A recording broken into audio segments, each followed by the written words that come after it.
the Lakers did something that was so egregious. LeBron and these guys did something that was so egregious. And what ended up happening was it was so bad that it started turning off people. And you started having people out there like Ryan Clark and others calling out the Lakers. Because essentially the news was not only was Bronny not producing for the main team nor the G League team, but then we got the news that he wasn't going to be traveling away for the road games. And that was just the final breaking point for a lot of people. The only person I heard defend that was Gilbert Arenas. Why Gilbert Arenas defended that, I don't know. Only Gilbert Arenas knows why he thought that would be something to defend. So when I clicked on this video, it turns out that was the thing that Charles Barkley was talking about. He was essentially slamming the Lakers.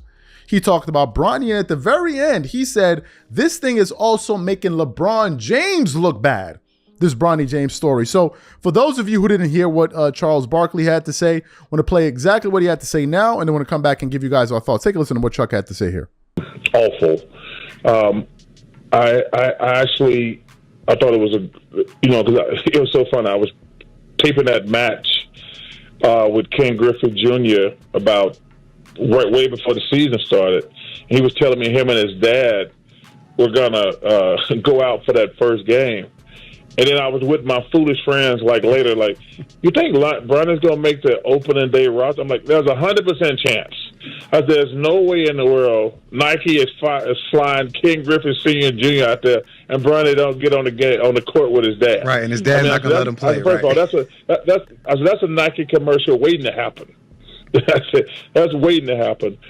But I thought it was great, a little ceremonial first game, but the kid's not ready to play in the NBA, and he should be in the G League, and so he can play basketball. He's not going to get better sitting on the bench, but also this thing where he's only going to play home games. That's wild. Not traveling with the team. It's wild. If you mean stupid, yes, because it's not fair to him.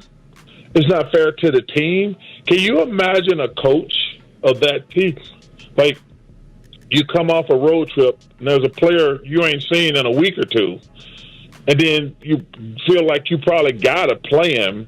So I don't think they're doing Bronny any favors, and they just handled this thing really bad. It's a bad look for the Lakers.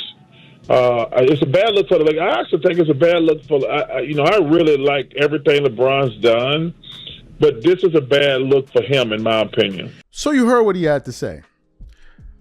This is why a lot of us are happy that Charles Barkley and Inside the NBA is still going to be on TV. It is for reasons like this. Charles is saying what pretty much most people are thinking.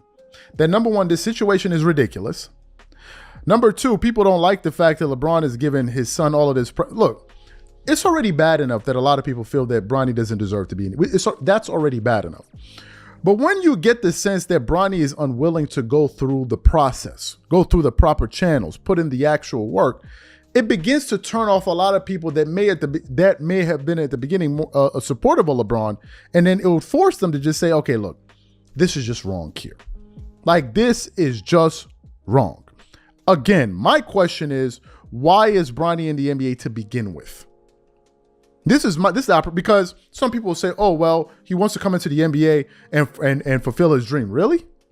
Is that the case? I want to harken back to the original story that was published by ESPN right before, just after draft night. The story was the following. It was highlighting a conversation that took place between Rich Paul and Bronny James. It went essentially like this. Rich Paul went to Bronny and said, what do you want to do? What do you want to do? Okay. And Bronny said, I just want to hear my name get called. Well, that sounds like a pretty noble request. So Rich was like, okay, cool. If that's what you want to do, we're going to make it happen for you. But then we heard that Bronny was only willing to work out for 2 NBA teams. We're like, but that doesn't make any sense. Then we started hearing on draft night or the night before that if teams pick Bronny, he's going to go to Australia.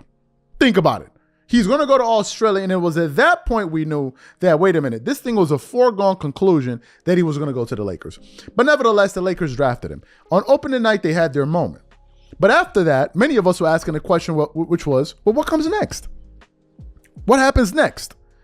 And then we will see Bronny come in from time to time and play garbage minutes. We're like, okay. And then we got the news that Bronny's going to be demoted to the G League. Well, okay, good. Okay, well, he's going to go to the G League because clearly he's not ready. So that means he needs to develop. That means he needs to develop.